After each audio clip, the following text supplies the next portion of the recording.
Bumi yang penasaran akhirnya datang ke resto tempat di mana Kahyangan bekerja. Dia sengaja datang sebelum jam makan siang agar suasana tidak begitu ramai pengunjung. Setidaknya dia bisa mencuri pandang jika gadis yang sedang ia rindukan itu ada. "Selamat siang, apa Anda sudah memesan meja?" tanya salah satu pelayan saat Bumi baru saja masuk ke dalam resto. "Siang juga," jawab Bumi sambil terus berjalan ke arah meja paling ujung dekat kaca besar. Pemuda tampan itu langsung duduk saat si pelayan tadi menarik salah satu kursi untuknya. "Terima kasih." Bumi memesan satu gelas minuman yang tertera di buku menu. Dia ingin segera mengedarkan pandangannya mencari sosok gadis yang kini masih memiliki hatinya. 5 menit berselang pesanannya datang. Si pelayan langsung menaruhnya di atas meja. "Silakan dan selamat menikmati." Bumi hanya menganggukkan kepalanya dan tidak lama kemudian dia memanggil si pelayan tadi yang baru saja pergi 3 langkah dari mejanya. "Ada yang bisa saya bantu?" "Maaf, apa di sini ada gadis yang bekerja paruh waktu bernama Kahyangan?" tanya Bumi langsung tanpa basa-basi. Si pelayan itu diam sejenak lalu tersenyum simpul. "Sudah resign sepertinya karena sudah lebih dari seminggu tidak datang untuk bekerja," jawabnya meski ragu. "Lalu Alex?" tanya Bumi lagi. Dia pun cukup penasaran dengan pemuda yang juga dekat dengan Kahyangan. "Alex baru 3 hari lalu juga resign." Bumi mengercitkan dahinya. Hatinya begitu sakit menerima kenyataan jika mereka berdua kini bahkan keluar dari pekerjaan secara bersamaan. "Ada masalah?" "Maaf, saya tidak tahu," ucap si pelayan tadi yang nampak kebingungan. Baiklah, terima kasih banyak dan maaf sudah mengganggu," balas Bumi. Si pelayan mengangguk sebelum akhirnya dia pergi. Bumi terus memainkan minumannya. Tak ada niat sedikit pun untuk ia menikmati apa yang dipesannya. Rasa gelisah dan penasaran akhirnya membuat pemuda tampan itu memilih menemui Alex di rumahnya. Bumi bangkit dari duduk dan pergi meninggalkan resto. Langkahnya begitu tergesa menuju area parkir mobil. Selama perjalanan menuju komplek perumahan Alex, dia tidak henti memegang dadanya sendiri untuk menekan debaran jantungnya, karena mungkin saja nanti dia akan dihadapkan dengan kenyataan yang lebih menyakitkannya lagi. Kini mobil mewahnya berhenti di depan sebuah bangunan 2 lantai yang berjarak 3 rumah dari rumah Kahyangan. Bangunan itu nampak sepi, bahkan benar-benar sepi. Bumi turun dari kereta besinya menoleh ke kanan dan ke kiri, mengamati keadaan sekitar. "Kayak rumah kosong," gumam Bumi saat menyentuh gembok di pagar Bumi Alex. "Lampu juga nyala, mana kotor banget halamannya," tambahnya lagi sambil terus berbicara sendiri. Dirasa tidak ada siapapun di dalam sana, tentu dia juga tidak berniat untuk memencet bel. Sampai akhirnya Bumi tersentak kaget ketika bahunya disentuh seseorang. "Cari siapa?" tanya pria dewasa berkacamata yang kini sudah berdiri di sampingnya. "Maaf, saya teman Alex," jawab Bumi dengan terbata karena masih sedikit terkejut. "Oh, teman Alex. Keluarganya pindah kemarin ke luar kota karena ada hal yang kami juga belum tahu pasti. Tapi sepertinya sangat mendesak sampai harus pindah secara mendadak," jawab pria dewasa itu. "Pindah? Lalu Kahyangan?" tanya Bumi, entah kenapa otaknya langsung berpusat pada gadis itu. "Oh, Dek Yayang kayaknya ikut keluarga Ibu Maria." Dek, tubuh Bumi seakan-akan melemah seketika. Gadis kesayangannya benar-benar ikut dengan Alex juga keluarganya. Dia yang memang sudah tidak tahu apa-apa lagi tentang Kahyangan, akhirnya hanya bisa pasrah dan percaya dengan apa yang ia dengar meski itu keliru. Kesalahpahaman pun terjadi dari sini. Bumi pulang membawa rasa kecewa luar biasa. Meski dia tahu tidak mungkin bisa bersama, setidaknya dia masih bisa melihat gadisnya itu dari jauh. Tapi kenyataannya kali ini, ia justru kehilangan jejak Kahyangan dari hidupnya. "Kamu pergi, aku ikhlas melepasmu saat ini, karena memang iman lebih dari segalanya." Pemuda yang berkali-kali merasakan patah hati itu memukul setir mobilnya untuk meluapkan rasa kecewa dan emosinya yang menyesakan dada. Dia marah dengan takdirnya, tapi dia juga bangga dengan keegoisan keyakinan yang mereka pegang selama ini. Dari mana Tanya Melisa saat melihat si tengah menghampirinya di dapur. Dari resto, terus mampir ke rumah Alex. Jawabnya jujur. Alex siapa? Temen Yayang mah. Melisa mengernyitkan dahinya. Dia tahu apa yang dirasakan putranya kini. Wanita cantik berbaju merah itu pun langsung mendekat. Kamu pasti merindukannya, sampai akhirnya harus mendatanginya, iya kan? Goda Melisa sambil menangkup wajah anaknya itu. Enggak mah, cuma penasaran aja sama keadaannya. Lalu, tanya mamanya lagi. Dia pergi entah kemana. Sautnya yang langsung membuat Melisa kaget dan tidak percaya. Biarlah dia melangkah kemanapun asal bahagia. Aku akan mendoakannya dari jauh. Balasnya lagi dengan satu tetes air mata sebagai bukti betapa terlukanya ia saat ini. Kalian sudah berjuang semaksimal mungkin sampai di titik dimana akhirnya memang perpisahan yang harus kalian hadapi. Jangan pernah menyesali semuanya, ucap Melisa mencoba menenangkan Bumi yang bersandar di bahunya. Aku menyesal karena menyerahkan seluruh hatiku untuknya. Jika sudah begini, aku rasa kakak dan Mita tidak ada salahnya memiliki banyak kekasih untuk menguatkan hati. Kakak Bumi menghina dirinya sendiri. Dulu marah-marah, sekarang gara-gara patah hati dibenarkan, balas Melisa mencubit hidung si tengah. Di dalam rumah Kayangan hanya berdua dengan Iqbal karena Abah mengantar Ambu ke pasar, begitupun dengan Nisa. Kayangan tidak berani keluar dari kamar karena tidak ingin mendapat sorot tajam dari Iqbal yang masih saja dingin dan angkuh. Rasa tidak nyaman langsung menyeruak jika duda beranak satu itu ada di dekatnya. Tok tok tok. Ketukan di kamarnya membuat Kayangan menoleh ke arah pintu. Hatinya berdebar hebat karena dia yakin itu pasti Iqbal yang ada di balik pintu. Sebab dia tidak mendengar suara mobil Abah sama sekali. Iya, tunggu. Saut Kayangan dengan sangat terpaksa. Satu gedoran semakin keras. Ia yang masih merasa sakit di bagian kaki mencoba bangun dengan bantuan tongkat. Ceklek. Emang kamu gak lapar? Tanya Iqbal langsung. Kayangan yang bingung menunjuk dirinya sendiri dengan jarinya. Aku? Makan. Aku udah masak buat makan siang. Nisa mampir ke taman, jadi bisa pulang sore. Ucapnya yang langsung berlalu dari hadapan Kayangan yang berdiri di ambang pintu kamarnya. Kamu masak? Maaf, aku merepotkanmu. Lirik Kayangan yang akhirnya mengekor di belakang Iqbal menuju dapur. Sangat, kamu sangat merepotkan. Lekaslah sembuh. Ketus Iqbal sambil menarik kursi meja makan. Apa kamu akan mengusirku? Tanya Kayangan dengan nada bergetar menahan tangis. Dia sudah sangat lelah menghadapi keangkuhan Iqbal. Apa yang membuatmu berpikiran seperti itu? Iqbal balik bertanya. Cepat duduk dan makan. Ditanya lagi dengan ekspresi datar, tanpa senyum atau apapun itu. Iya, aku akan makan yang banyak agar cepat sehat dan pulang ke kotaku, jawab Kayangan yang kini duduk berhadapan di depan Iqbal. Enak aja. Kamu pikir aku akan melepasmu? Kamu lagi apa? Suara Iqbal mengagetkan Kayangan yang kini ada di ruang kerja pria beranak satu itu. Tubuhnya langsung lemas, bahkan hampir jatuh jika tidak bersandar ke ujung meja.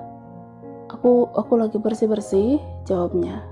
Iqbal mendekat dengan tatapan mata berpusat pada sebuah buku yang dipegang di tangan kanan gadis itu.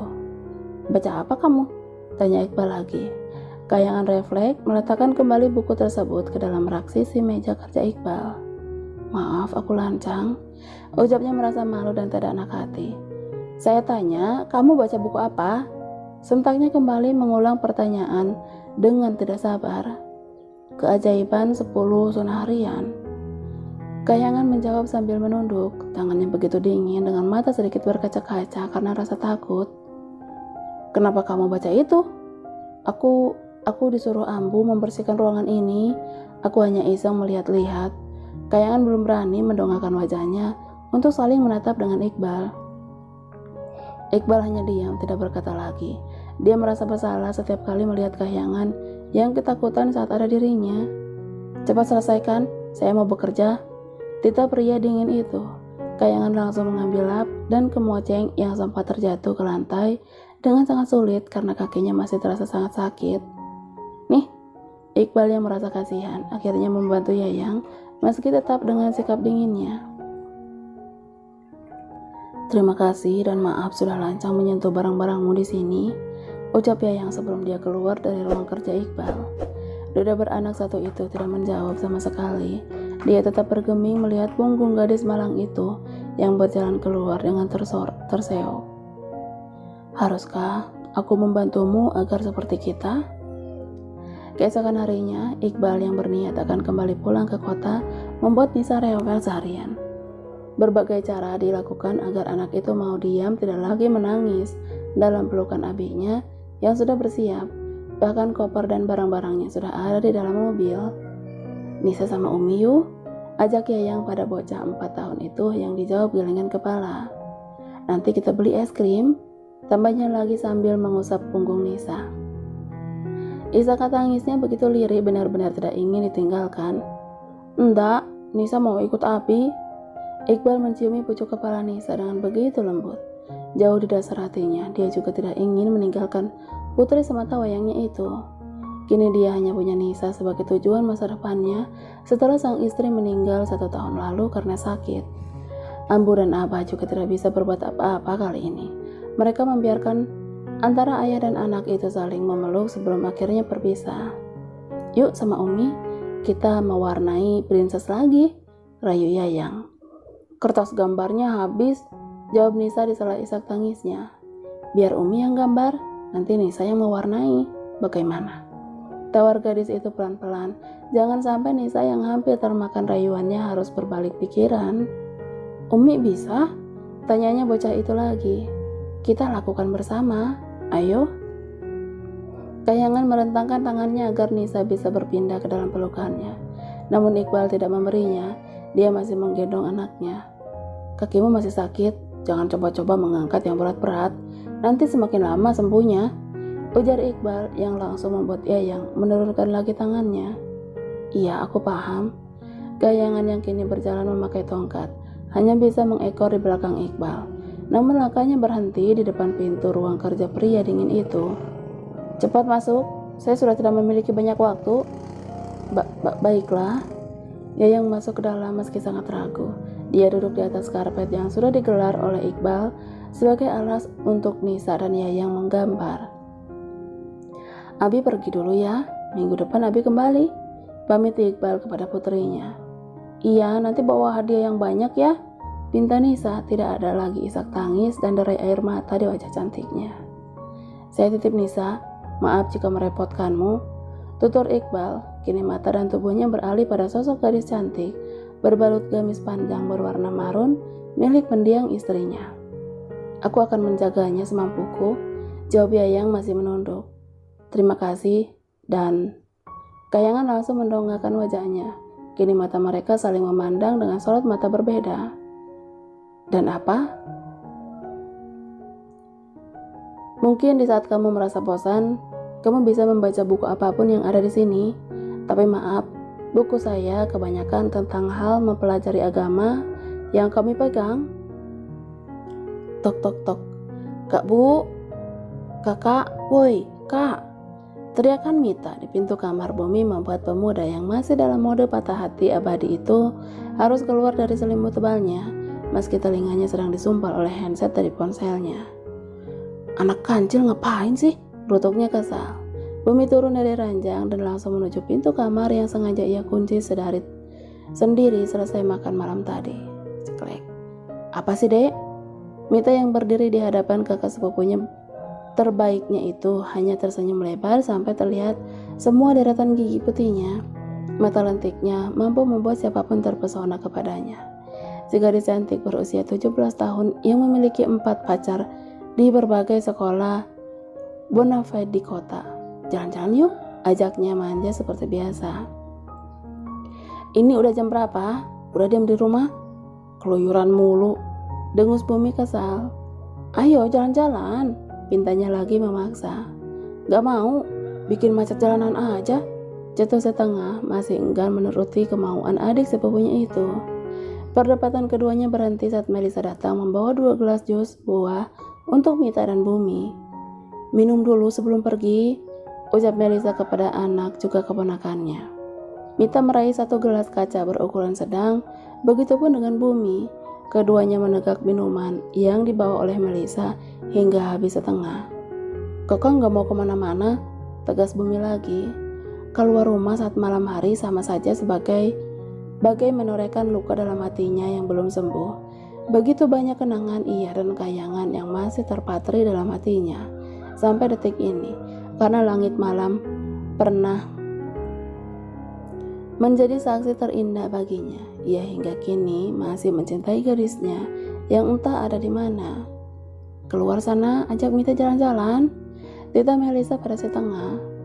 Keluar kak, masa kalah sama papa yang udah nggak muda ini? Kita aja mau pacaran nih, ya kan Rah? Kata Reza sambil mengedipkan satu matanya pada sang istri. Melisa yang tidak tahu apa-apa hanya menggelengkan kepalanya. Emang kita ada janjian buat keluar? Kapan? Melisa balik bertanya. Sekarang, jawab pria tampan itu yang kemudian menarik tangan istrinya masuk ke dalam kamar mereka. Mita yang masih bersama Bumi terus saja menarik turunkan alisnya untuk memohon agar pemuda itu mau keluar malam ini dengannya. Dia terus merayu sambil menangkupkan kedua tangannya di depan dada. Ya, mau ya? Oke kakak Bu yang gantengnya seluas semesta alam dunia dan akhirat, dari penghuni nyata sampai halus serta gaib. Kakak Mita seraya menutup mulutnya sendiri. Ya udah tunggu di sini, Tita Bumi pada adik sepupunya. Masuk nggak boleh. Goda gadis itu sampai tersenyum manis. Astagfirullah, jangan bilang ini ajaran si kakak ayah. Sentaknya kesal. Haha, kakak kesayangannya Tata gitu loh. Bumi dan Mita akhirnya sampai di sebuah mall ternama di ibu kota. Malam minggu adalah malam yang dikhususkan oleh rata-rata pasangan muda-muda yang sedang dimabuk cinta. Tidak peduli, tak ada tujuan, yang terpenting bisa keluar. Mau nonton apakah? Tanya Mita saat keduanya ada di depan gedung bioskop yang cukup ramai. Enggak ah, kita keliling aja yuk, tolak Bumi yang sedang tidak ingin menonton film apapun. Dih, kok gitu sih? Keluh Mita. Bumi berlalu pergi meninggalkan Mita yang merengut kesal kepadanya. Gadis itu terus saja mengoceh di belakang Bumi, sampai akhirnya ada seseorang yang tanpa sengaja menabrak gadis itu. Maaf ya, saya nggak sengaja, ucap pria tinggi berkemeja biru. Loh, Om di sini? Tanya Mita kepada orang yang menabraknya tadi dengan nada terkejut. Bumi yang mendengar keributan di belakangnya langsung menoleh dan hanya memperhatikan Mita dari jarak 1 meter. Iya, kamu sendiri juga lagi main di sini. Mita mengangguk lalu menarik tangan Bumi. Kenalin Om, ini kakak sepupuku, ucap Mita menarik ke arah pemuda di sisinya itu. Bumi, serunya sambil mengulurkan tangan. Iqbal,